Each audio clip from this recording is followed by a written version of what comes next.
This next speaker has a really interesting topic. We'll follow the same format. We'll have a couple of speakers, a chapter spotlight, and then a Q&A.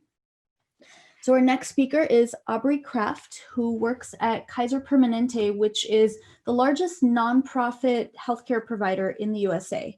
In her role, she focuses on partnering with patients, providers, and staff, and looking at design solutions for really, really complex healthcare problems. And especially, we know healthcare is incredibly complex, but especially for living in the US. So she will be focusing on why and how service design can be democratized, especially within a large organizational context. So welcome, Aubrey. Thank you so much for being here. Thank you so much, Marina. There we go. Okay.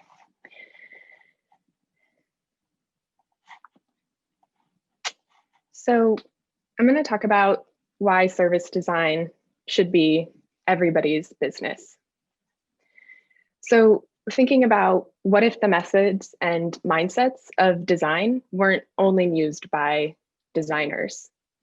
What if service design was everybody's business? When service design becomes everyone's responsibility, we all work together to make experiences better and change culture to be more user-centered. Embedding design shifts the mindset from doing things to or doing things for people, which we often do in healthcare, to doing things with people. And this is going beyond designing with our customers in mind and really thinking about how we can bring our customers, our stakeholders, and anyone who might be impacted to co-create a better future together. And this shift in mindset is incredibly important, especially for us at Kaiser Permanente.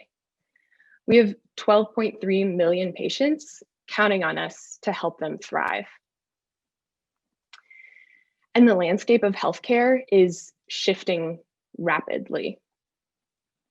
New technologies are reshaping our work, regulations are changing, cost pressures are mounting, and our patients are more informed than ever. We can't keep delivering healthcare in the same way that we always have been. So we have this huge opportunity to act quickly and collaboratively to deliver experiences, products, services, and outcomes that surpass expectations. In 2018, McKinsey led this research endeavor to uncover insights on the business value of design. And two of their learnings were that design-led companies had higher revenue and higher total returns.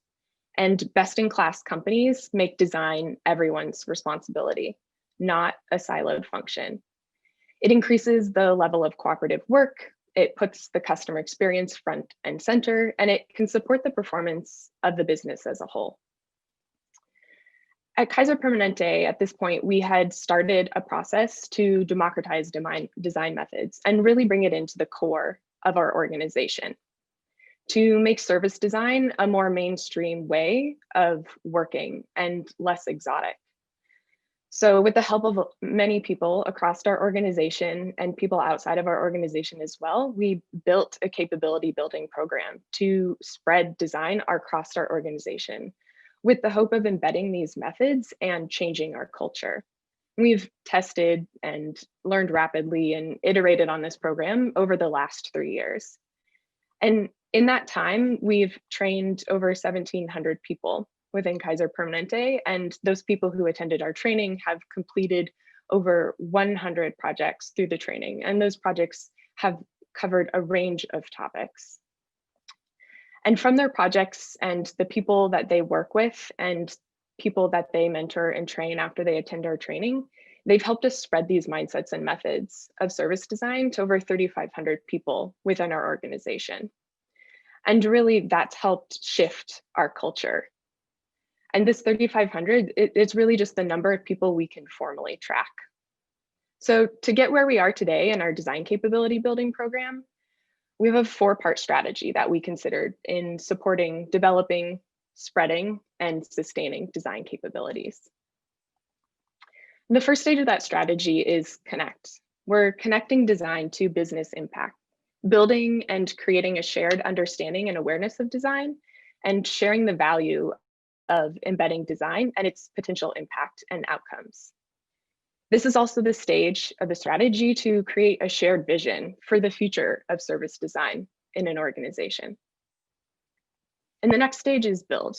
It's where we're building shared practices of service design. We're developing a shared language, shared methods, so everyone in the organization is on the same page. And we're really unified through our tools and our methodologies and the language that we use.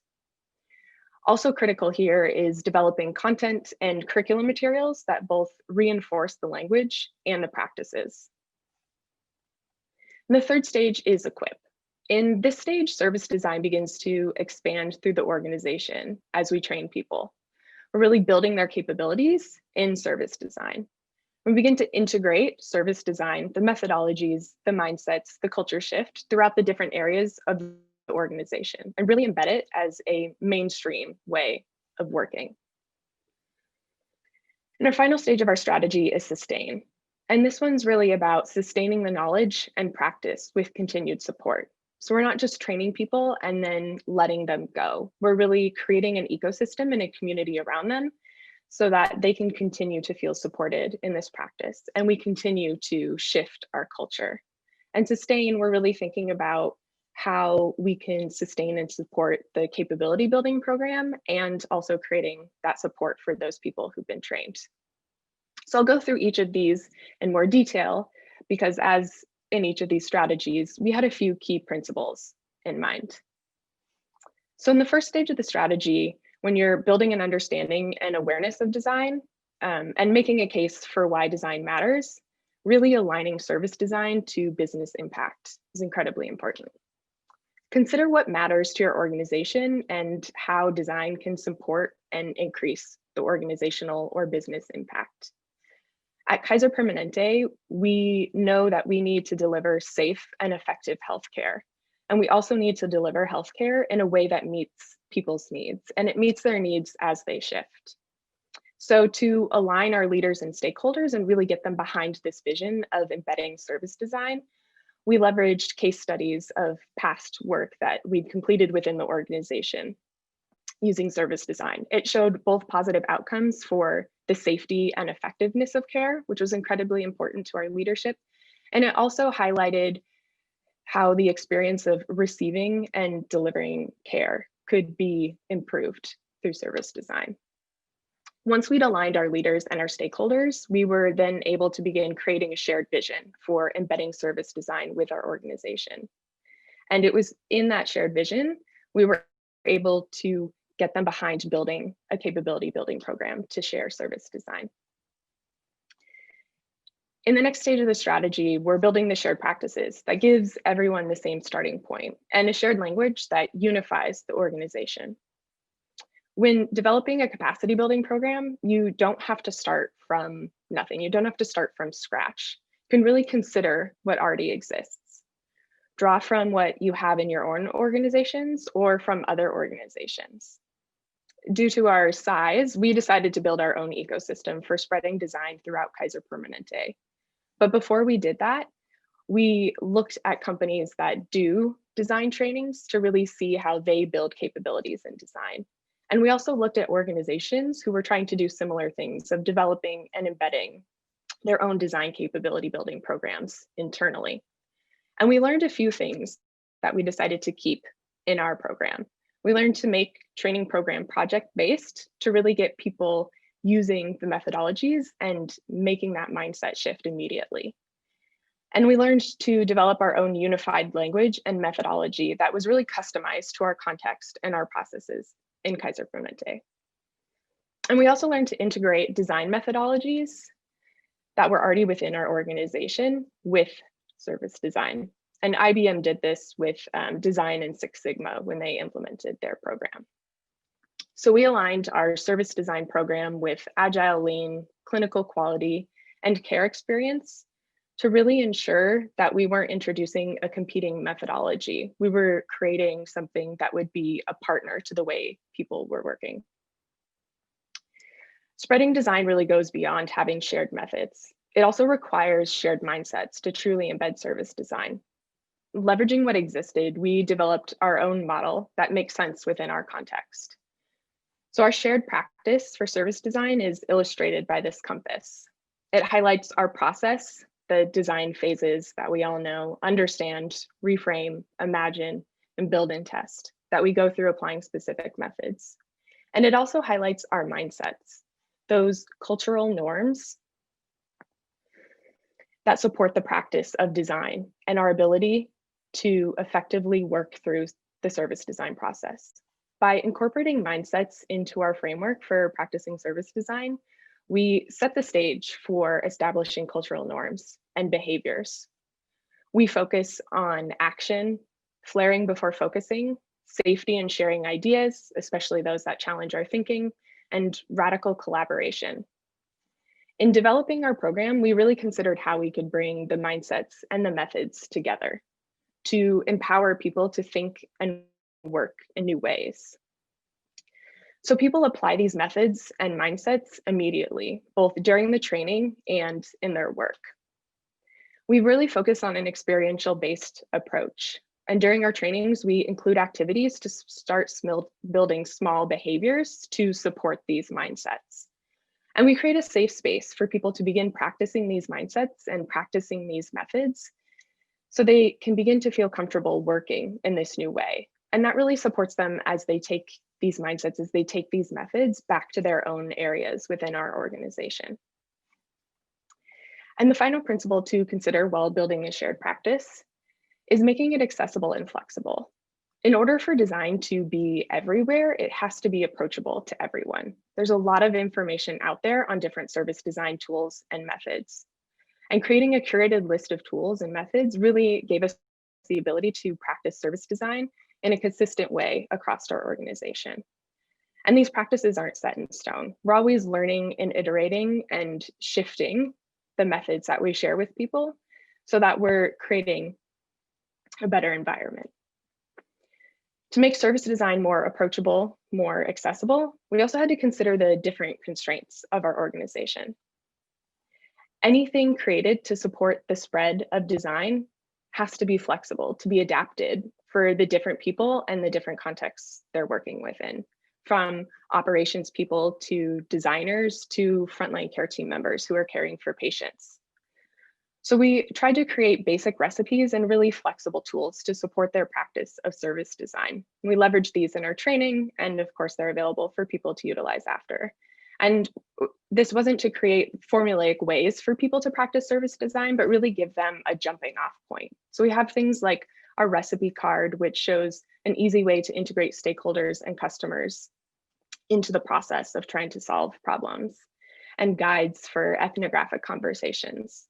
And some people use these tools exactly as they were created, but many more people adapt them for their work. And that's what we really want to see, is how people are able to take these tools that we've created and change them to work the way that they need them to work. And then they share their iterations with us, and that really furthers learning for all of us. And the third stage of our strategy is equip. And this is where we begin to train people with the skills and mindsets to practice service design. And as you begin to spread design, be intentional. Consider who will be the first to be trained. Selecting a mix of initial projects that aligns with the top organizational priorities can further illuminate the value of applying service design. These first projects and people can be case studies to educate, inspire, and share the value of design across the organization. The first people trained can then become service design enthusiasts or evangelists and support the spread of design and really support that changing culture. And they do that from where they sit, through their work and from coaching and mentoring others. We treat service design as a discipline with increasing competency over time. To do so, we have multiple levels of training and ways for people to engage. We have an intro level 101 training, which is our lowest level of training. And during this training, we introduce what service design is, our shared model for design at Kaiser Permanente, and our basic tools and methods. Attendees spend 2 days rapidly learning service design methods as they move through the design process and apply them real time on challenges. And we choose to make these challenges unrelated to healthcare. So we get people out of any thinking ruts that they might have from working within healthcare or even working within our organization. And we also have our advanced program, which is 6 months long and project-based. Smaller teams attend this training where we go deeper into the methods of service design during the training. And then these teams apply these methods to a project between trainings. And they do that with the support of a coach.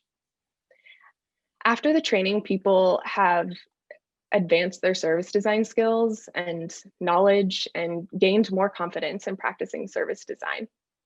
People who complete the advanced program can continue to build their knowledge and skills, deepening their competency by becoming facilitators and coaches at future trainings. We've also created a community of practice where people support each other's work by asking questions and sharing knowledge. And by treating service design as a discipline, we build skills and knowledge in a supportive environment and give people continuing opportunities to practice and experience a new way of work so it becomes more automatic. And our third principle here in EQUIP is teach service design to everyone. When we teach service design to everyone, the organization has shared knowledge. We empower everyone to act from where they are, to think and work in new ways through the application of new skills and a culture of creative collaboration.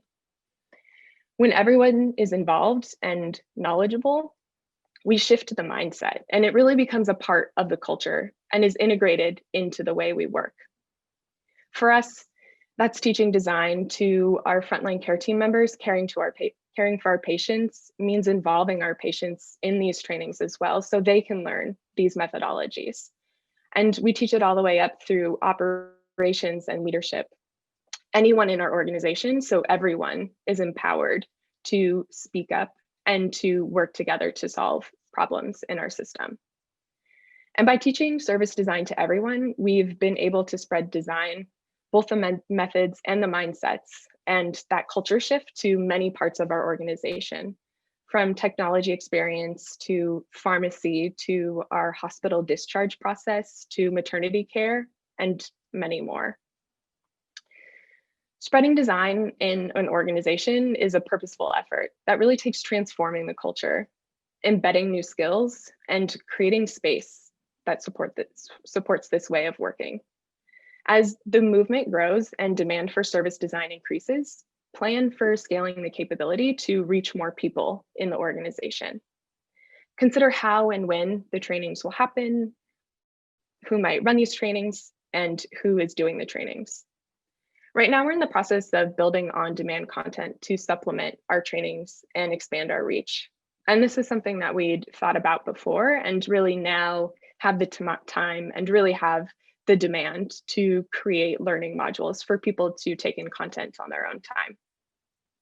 And we'd also developed this plan sort of as we'd begin building this program 3 years ago to shift our model when our demand grew. Initially, our program was run by 1/3 of our small 12-person service design team. We were running the trainings and doing the teaching, which really is not a sustainable model as demand for our program grew. So with a plan in place, we've been able to shift to a model where just one person from our team is working with an operations group who helps plan and run these trainings. And we also partner with the people who've gone through these trainings to really support us in the facilitation and teaching of the trainings.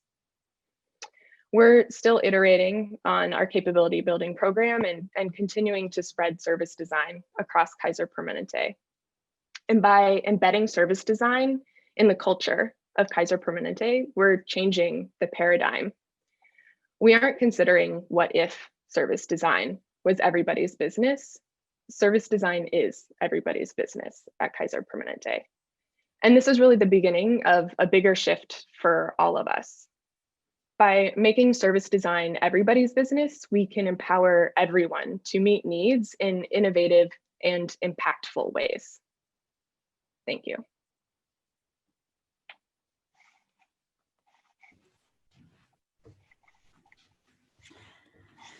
Thank you so much for that, Aubrey.